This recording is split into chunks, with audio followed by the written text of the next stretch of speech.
Hey guys, and welcome to the status report highlight for the week of the 26th of November 2015. And we're going to mostly cover status updates on critical engine work. As well, we'll talk a bit about infected spawning changes and our current goals for 059 experimental builds. We've been hard at work on resolving issues with both server performance, player position desync, and problems plaguing dual-core CPU users. We've been testing out several different builds, both with profiling running and without, to try and nail down the root cause of the issue. Those participating in testing and reporting from Experimental Branch are greatly appreciated.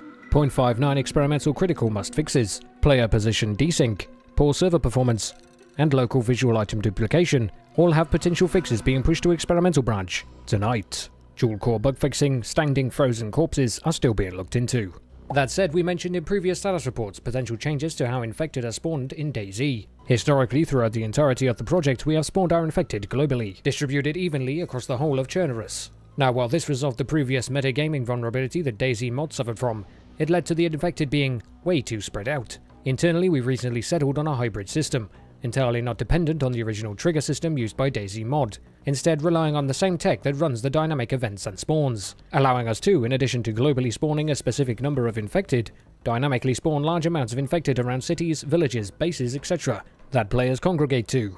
Pairing this dynamic spawning method with the existing global spawning of infected means players shouldn't be able to sight into a location and identify it as free of players, because it does not have any infected. However, it will also allow for an overwhelming feeling of constantly having to fight off the attention of large numbers of infected in high-traffic areas such as Chernogorsk, Berezino, Zelenogorsk, and so on. We're expecting this to hopefully be one of the first changes within the beginning of the new year. In addition to this, regional loot control is being prepared for internal testing, CLE functionality is present, and the designers are now working with a fairly versatile new tool allowing them to set location types, region areas, and even more, with rapid flexibility. In addition to allowing us even more precise control over the in-game economy, this should be a huge tool for mod authors. Now let's take a look at the current status of some of the major engine changes underway. Renderer, completed, post-processes, and HDR. Current focuses, multi-threaded optimization, ocean and ponds rendering, new UI changes to support DirectX 11. Physics, completed in November, helicopter support, and small object interaction. Current focus, new character controller support.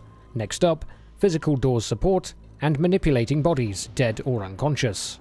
Animation system, player controller, completed recently, improved handling of animation events, animation groups and sets. Current focus, improved animation graph nodes, adding subgraphs and conditional nodes, polishing animation graph for player, implementing user actions, drinking, eating, and medical, adding gestures to new system.